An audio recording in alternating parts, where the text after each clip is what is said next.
we now have to declare war. This is a war. We have to declare war. The way we see things on Kisejaben is uncalled for. That is why we are asking for his removal. You saw Kenneth Rata going, but I couldn't do anything. OSP will call me on road grounds. It should not bring that down. Hey, and I'm going to be a man can be. A man can Adam, you don't have. What are you about to get this in? Yen sama phone nyina kwaba ebiem emra Jubilee so ya fanasia ensama ekoso e o my Ghana mu yede ne nyina ebre ahefona afi no yedi ho nkomo His Excellency John Dramani Mahama mampani aguso e fight against Galamsey eno nanam so ama abeto dwase enka mampani emfa shoot to kill emra no kwasam se on declare war enochi Agoban sembebre aba quick one iberum na yakotie nsem no eno achi no yebedi hu nkomo baransa na no ense osofu pani bi aye demonstration e de atia kisi ajaben aye OSP eno achi no enkomo bebre e de freche ba quick one be 30 seconds yenko na enko video no mra yakoba abusia enkomo na information wachi pa. The way we see things on Kisejaben is uncalled for. That is why we are asking for his removal. We are asking that no, he's just playing with our mind. And the only place we can forward our grievances to is the Jubilee House, which is the president. So thank you for receiving us. Thank you. God bless you all. Thank you very much. Right.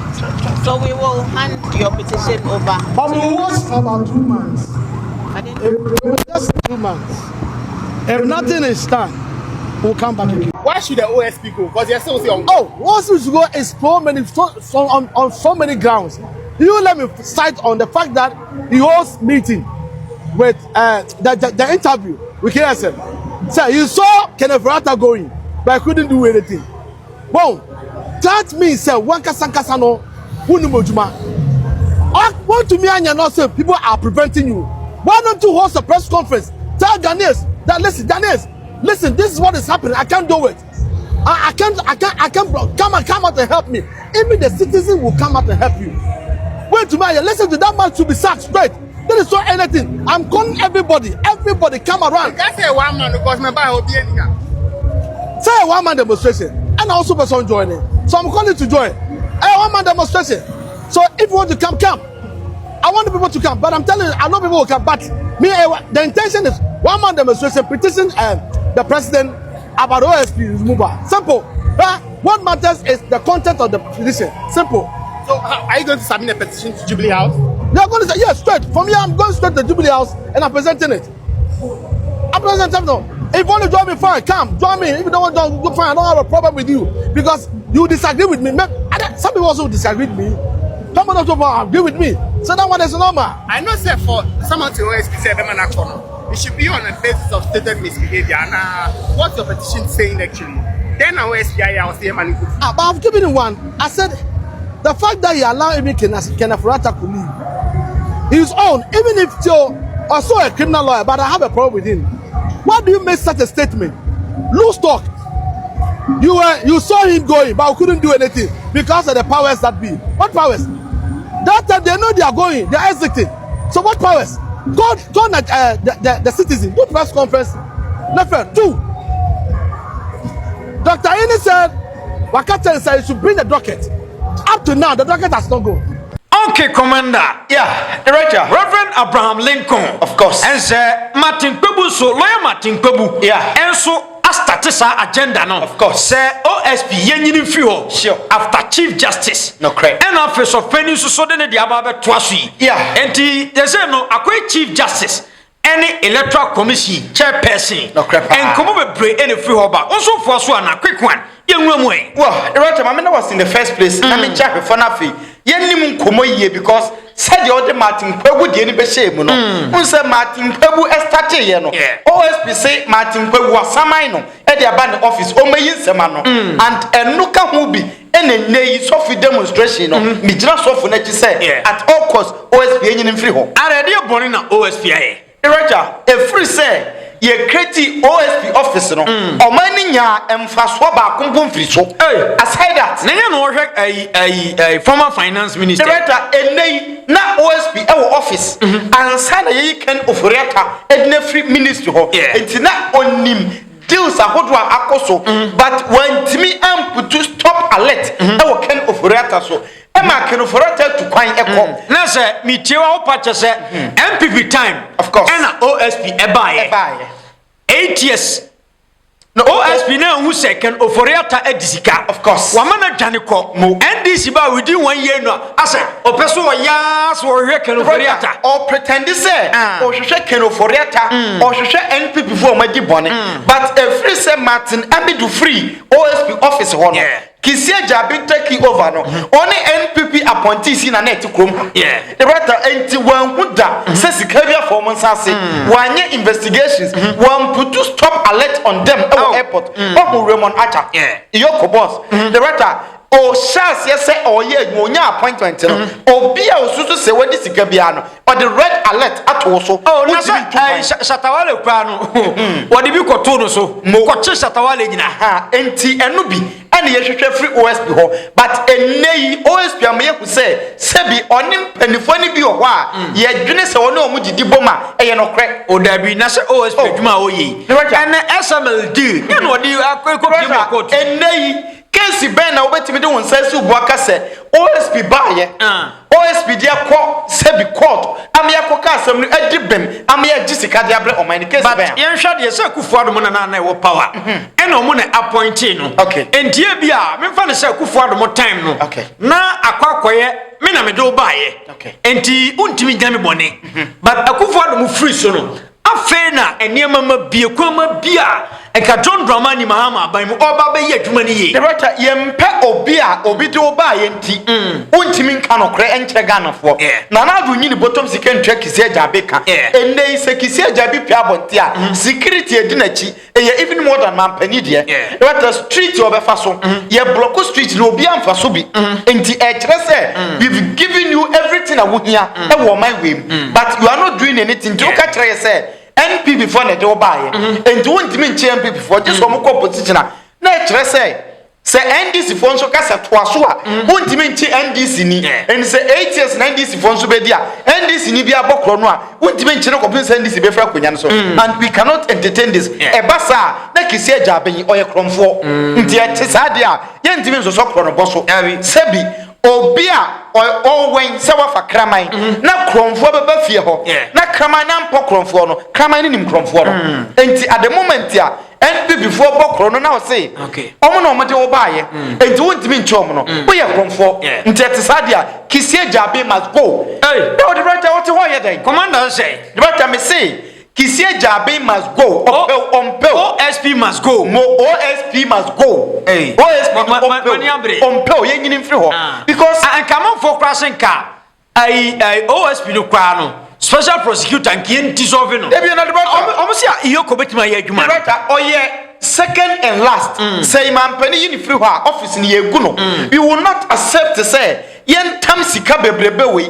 Say even in this 2026 budget ekwe no sika ya allocate akọ no yate so but say eye me yese ya allocate sika de akọ ehun hia say de one city beko na nke wo say ye ne say wo we OSP no sika dodo a obetima age for corruption money no enum percentage ene ye de be ma woni wo office ene pa okay unso de adwen ba enko omunya ne sa enti tisie jaben ye mfa ne say ye na sign contract say o ye a law firm oni wadwuma ifo enti corruption cases ya ebekọ so no se utimi boa oman no na ye chinkrofo gisika ye givia na ya ma 20% and 10% of it right na nka ye fan hwade but enei wa kire mu se ontimi nya adwuma no ye nyini mfiri ho ye ngu office no na ye ma yokufo ne attorney general enya adwuma ni nyina quick one commander yenkoti we mra na oman ni de okasa na nipa dodo na edina tem badan oni obi edi nsem bia tudwa ensem na chi no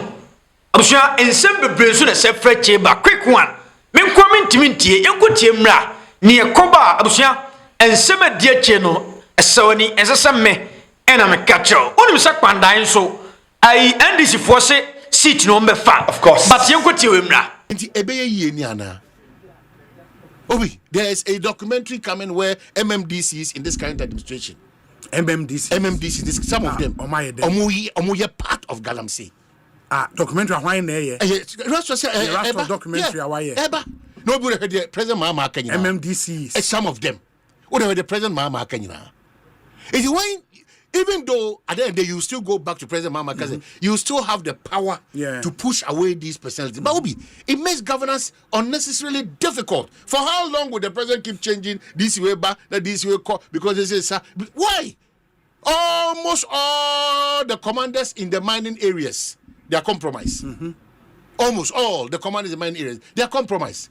So here, only Jantuako post penny wako a liaison officer asantimantem wawura ha wafo osin pasaso number 2 Galamsey no anopa wi anwumre Galamsey anopa wi anwumre Galamsey anopa wi anwumre ye kuyan yo say na omoba wo forestry officer o catch us say ya nipa 20 kono ukohia kwai mo nipa 800 omguta sophisticated weapons take it over but unim one thing our man take it over and I thank God say Erastus Modest documentary no eba Ebrema Nioma aye clear emobiat na say why we sit here and say the bigger the service doing partisan politics with this serious issue.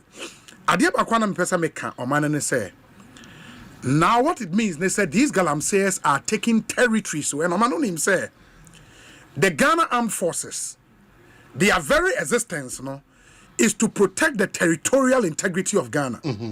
And when you have deviant, when you have rebels, when you say rebels level, taking territory, imagine forest reserves are soldier for forestry in I think we've gotten to a point, and now in a state of emergency, no, we now have to declare war. This is a war. And instead of Reverend Steve Mensah, more cars there than see military barracks, we have to move all of them into the forest. You see, a soldier for because barracks well, Obi, we have to declare war and flush these guys. But the government of Ghana cannot tell anybody.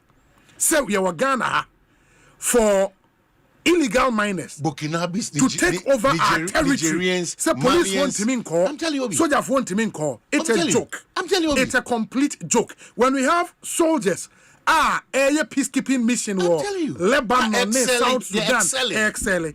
And in Ghana, illegal men are taking over our territories, taking over our forest reserves.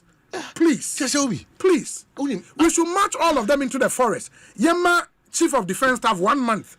Flush these guys out of all our forests. Okay, Commander. Yeah, right. As Galamsey on says, okay. But then Asama Obi King. Okay.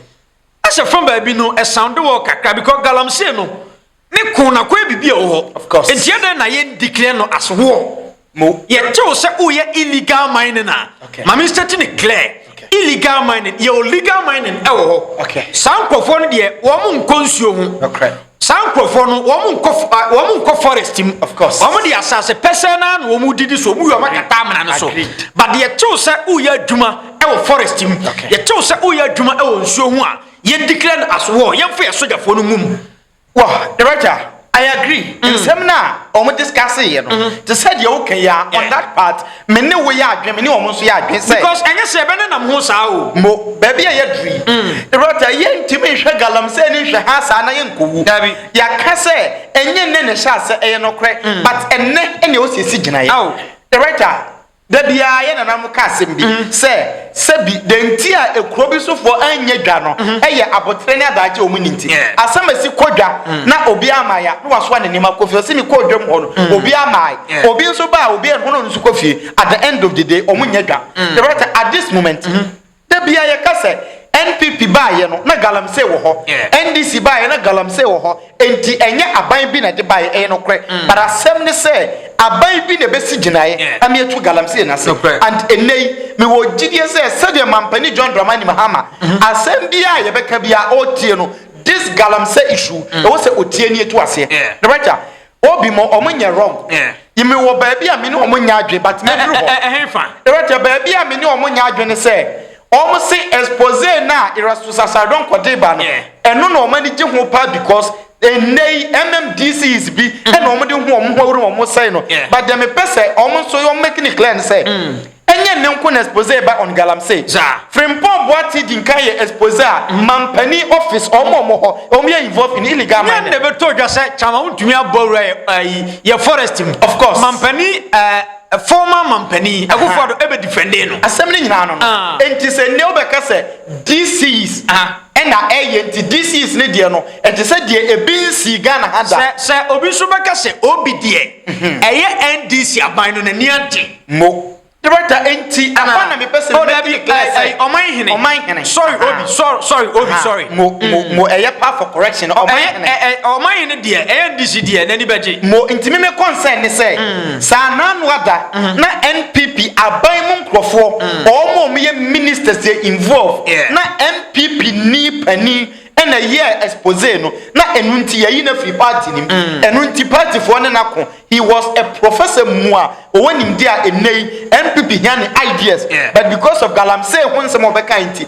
ye na free party nim the brother say ujai eno beka say DC sikeke not saying say NDC ni DC be involved or the better no say we NDC ni DC na expose ba na udin wom uye involved na evidence of what but you betwa wachi nwoma e dia kyerew na uye NDC ni kwa na mfa se uye DC uye MC of course unsuro sasa Galamsey no be bi because mampani John Dramani Mahama wa won mu of course enti ukoya ye dey because already onyonko oye member of parliament ni mo odusi ni DC oh yeah ono dia ne yankoto ne Galamsey site o eye anti Galamsey tax force for no eni ni krom for ene kobo crash omo ekobo clash no ena MPD ne hokogim se okopata na amanfo bi including me am imagine tell me say enye sa nemom na o support ne nkrofo no over illegal anti Galamsey tax force no se ne nkrofo no e overpower wo mo enu nti yanche no yache no ene na sem wo court ashe process ase the right say wie na odifo a ni seat no ye be yin free parliament enti wo ye DC na enei wa ban ne wo so na wo ye involve a the right aban ni favor upew umpew ye be twa wachi nwoma de akyerew ye be tu Galamsey ase but said ye wo ka ye no ye make sure say be implement shoot and kill measure no because at this moment and the first time I make assembly no and the commander had me director had me director meba and the had me shoot and kill ne die didn't na had oh say I say obi be ka say we huntini ekoju obi krafi ni nsem die we hunsunti okọ ananu adamanso omakotu ka kwan ho e ma sprinter koto manipa we hunti obi nso awu we hunti soja ni ekọ oboase se okọ akopam wo mo wakonya accident ewu we hunti Galamsey ho kwa be foso ebekuni ena o mane bo amamo flyer ko oboase a omko wuye no nti we cannot sit down and say enye Galamsey ye beku kakra nti ne ye beku biba obi ba da ne mamoni wadani ni paboni ni ye make sure say ye betu o mase na ye very okay but am I am for politics and propaganda sem enkogram we should treat it as a national issue na okopiem Kpandai a NDC amanyuko no womani abre unsa city no me ban say say de na ekura NPP of course na ye sign ekwakwa election biem wo ho no NDC for say NPP from punto bia ema Kpandai wa e wo say Kpandai for no to abamu na NDC for na leak information bi ti me mpese yankwan ebetie ayofo yanko ne yenya konwa na yentie nsem a wo ma breaking it down quick one yenya bu 20 nsem no and it's 2024 7th December. A constitution am I in our coin say Yanko Shelline. Now Yanko to Aba, Engi or Mampeni, any constituency dear member of parliament. Now near Ebert say around that time, no, a week to elections, no. And what we say about to Ebedrusia. Yema Electoral Commission akonya se omo recruiting officials na ombe bo omo na omo adijuma. Esan say staff of Electoral Commission omo ndoso. So definitely ombe extend omo ensa afre enkono bi na omo abeboa omo. Listen no e ba ye no. On the constituency no ye nyina ye ni mafe say yenye a teacher for ye nurses for ye akuya for. So we are brothers and sisters. So ye ni mafe. So listen no e ba out no. Ena we raise a concern say and 95% of recruited EC officials, most of them are card-bearing members of the New Patriotic Party, NPP. And some of them are even branch executives. So there is some BP and COSIE. We lodge your complaint before the district EC director. One fire and one fear. He will never even give us the opportunity to sit with him. Our election director, the constituency election director, has been following this man with this complaint. We are not seeing anything and nothing. They allow the people to go there to maybe administer the processes of the elections. Kpandai constituency. Now, media 47. We did what we could do. The electoral commission didn't want to listen to us. And on 7th December, elections monitoring. Police station there receive complaint. Say especially presiding police station presiding officers any embramu kwamusa because you didn't end him say and then they will mean be as to be yarenti na niafra and I say stroke biat no to me and to about on one kasa na me bombody the eba police station wa honoma ono na be yi nipa na opese onto abano emanu by Kpandai it wasn't like that you need the nipa nipa then the presiding officer will say no way ono na be kwako to abano imagine the presiding officer police station presiding officer no akọ to aba without even consulting nipa na yedi no by no there lot of complaints Edima EC boss that no he cannot do anything because he's also going around doing monitoring so as now because you know him say we EC boss now election you get some staff in your office so that complaints there ebebano the people will come to you and lodge your complaint and then election security task force complaint be ebebano those people will be responsible. These people didn't give us attention and we didn't also have anybody to talk for us. So we were able to follow with difficulties in the process. So in the way elections, and man coalition baba kosono so we say branch no because you got two aba na aba na mako to emfa so mami and I say yen kai aba no ye mami a mani enje so me say they be see coalition center ewo honomo na saa de no mu nisa no coalition no antime anwie na mudi change different coalition center no anka ebe nya say you will officially inform the party. If possible, you inform the candidate. Now, after the man relocate, coalition say, "Oh my yes sir, yeah, that's you know, Oma for Muka, any NPP candidate no, Jenny Omo, and in Bray Betty, around 12 o'clock, Omo, I could declare the NPP candidate. How you Martin Dam say, or no energy, and no, Omo declare we're having our evidence.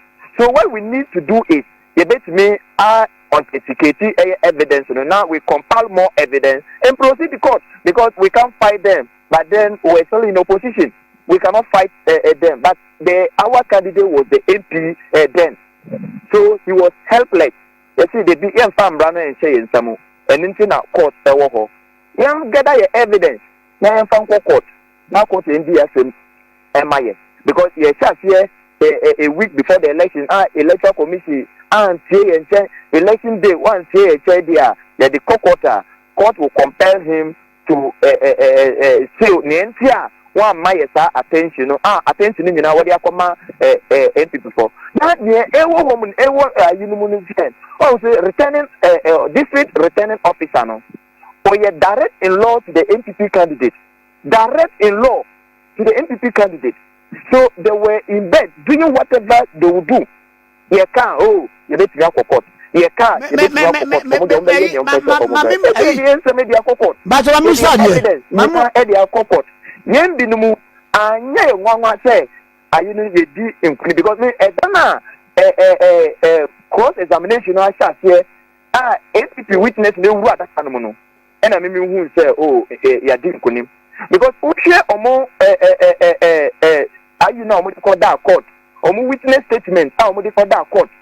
any near ongo adakanuma okaye no, he was just contradicting himself because your lawyer no ebisana na odiafa baby.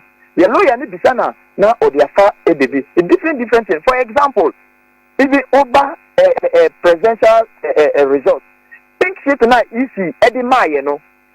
Say Dr. Mahmoud Baumia and a winning ever Kpandai. And now you could do court one no.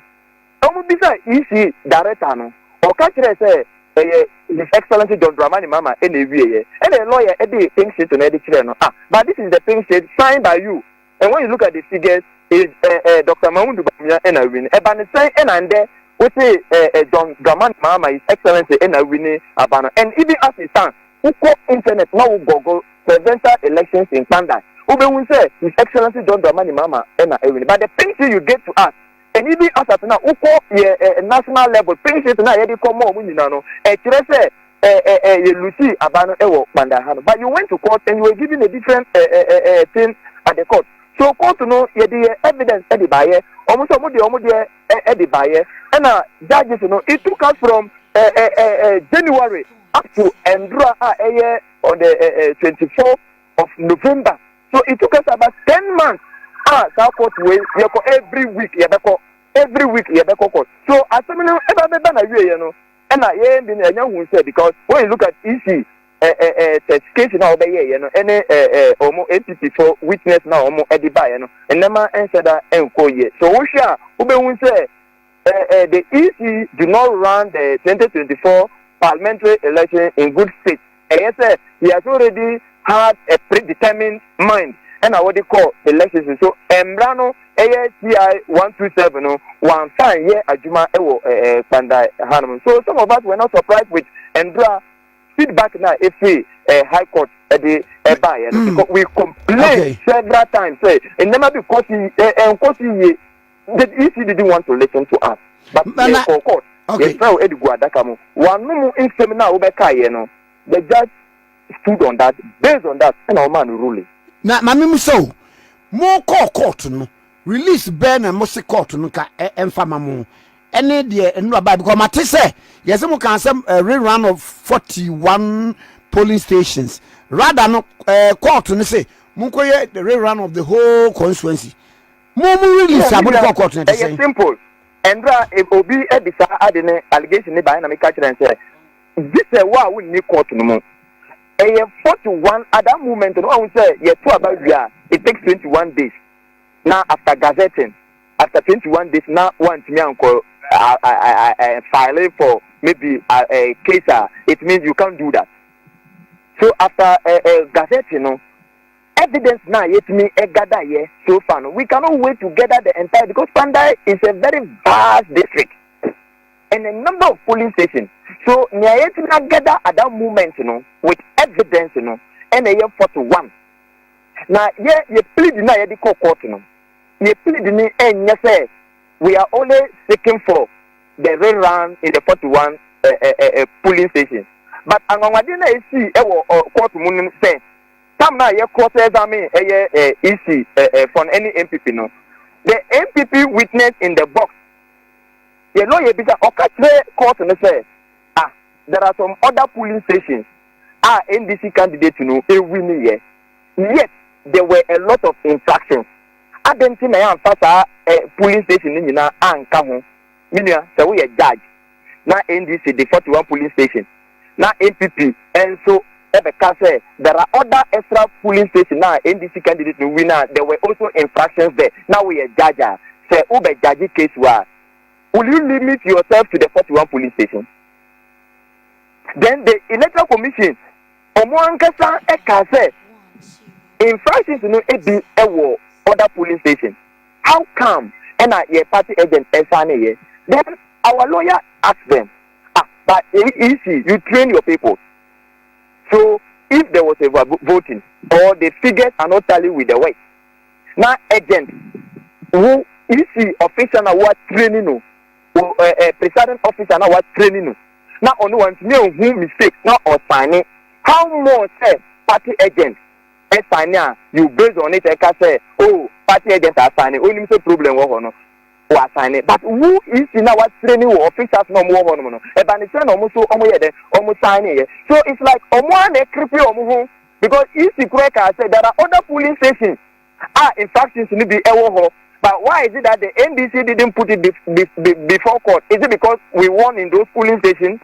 So we are judging not as we ever out now the competent judgmental. Will you limit yourself to the 41 polling stations? And I mean, the court from the one up to and in some way so and yes judge anya to now what I say we should just go around the 41 police station in Brakona one share case na yedi abamu because you know na obi a one witness so whatever your witness will say the judge will base on it na wama the 41 about musuma ko catch record say there were extra famba so it means that the EC did not run the elections in a good faith. So if they want to even dig into more the matter, then I can say MPP go and bring more of your this NDC go and bring other political parties go and bring her. Then it means that we will continue to bring. So the only thing the judge could do, they say, then we have to go for a rerun because the 41 are called. Musumaba said there are other polling stations now, and they even mentioned some of the polling stations infractions. They pointed at those infractions. And the question they asked, they say, is it because our candidate won in those places? So it means that the whole election was not fair, the whole election was not credible. So if you're a judge, judgment man, I would be my session. So okay, Mami Musa, one presidential and one winning. If he thinks it now, say maybe a real number way or what's up, maybe now what's up. But if he thinks it no more, Dr. Mahmoud Baumia in a winning year. Yeko court, if he say John Dramani Mama ne winning year, and then internet now Google John Dramani Mama in a winning year. But Uba thinks it now is the Maya no Dr. Mahmoud Baumia ne winning year. So as of now, until say Yeko court and a easy brain no. Say His Excellency John Dramani Mama ne winning Kpandai today, and that will fret honorable computer our deputy national election director in their system. We lost in Kpandai, but at the court there, the EC mentioned His Excellency John Dramani Mama won in Kpandai, and that is the thing they gave us that Dr. Bawumia won. And when you look at the difference, the figures. So we presented it to the national level. So in the whole NDC Nipeni, our election directorate no one. They will tell you say NDC lost in Kpandai, and that is what the EC gave us. And also they transmitted them the headquarters. So the EC was Kpandai no. I see. Say one more application for stay of execution. It's saying who is saying the law is the law. This is will be a kaye. The law is the law. Answer na judge no every man rule in Pono. Onukura nim say after no high court no there is another court now SNNDS. So on me tenasi na onyama rule bisa onim say after this court no if they decide to appeal it will even go to higher court than no area. By the evidence now, for any argument now, so court one more, ECOWAS court, we will still beat them because the evidence are there. The evidence are there. ECOWAS court, we will still beat them. So now, a judge in MI, was perfect from their own map. That's a perfect ruling. So if I say, I can confirm which one is here. So better. It is not easy to conceive. It is never easy to conceive. This is what because if you conceive immediately, your supporters, you will lose them forever. 2024 election, Dr. Mahmoud Baumia ever conceived early. No, what did it happen in their party? Most of the grassroots were not happy with that. And one antenna. Martin down and Crawford said they were going to appeal because if they just let it go like that, they are likely to lose all their members. That is the secret behind what they are doing now. They don't have a case. Now, Obi set a May 2024 elections. See, when you're more than 2/3 in Parliament, is that not enough for you? Now, Musabe Priwe, Muma, and what we say, in principle, whether you are an opposition MP or not, national case in India, say, when sa eka hunkwa dia obenya, but in practice, ewo Ghana hanamo, and tisa, we are opposition MP, uhu ewo mbobo, o district ewo mbobo, Kpandai hanamo ya humbipe, 11th August 2027, but then the MPP candidate was the MP. Nana Akufo-Addo, Omanpenyi eba Kpandai hanamo ebe kati sold. So on my 24 months, they will sell from Kpandai to Salaga. They will sell it. Apili mukra media for mu hunesi sa kweno so kwena chumu menu can't mean ko can't mean ba. When Martin now lost the 2020 election, they stopped the contractor. The akwena oma yako drew almost 85%, and they are kasa kwena saba 0%. And command tachu kweno kura ebo. That is in practice, that is politics for us in Ghana here. And a Kpandai, ya brache, aha, and a Adriani, a 50 kilo, a byre, I have puna, ope puna papa, this a Kpandai constituency. Almost 85%, a free for a Kpandai, Hanamo. So, you need not maybe, sa Abiwe, a could see. Now, that opposition MP way, development, we are not going to get development because MP before my head, say, because Nana Akufo-Addo back Kpandai. But the catch where you say, Honorable Dan Nsala Wakwa winning 2020, no, only because on any party, and then say, Yakwan schools, the beer, look at our second, we have only one secondary school here. We don't have a dummy hall. Yankola, still, almost did not ADD. It's very shameful because the Honorable Daniel Nsala Wakwa who win 2020 NDC candidate now or your opposition, you know, they were not responding to us. To the good people of Kpandai, casket and blast, you know,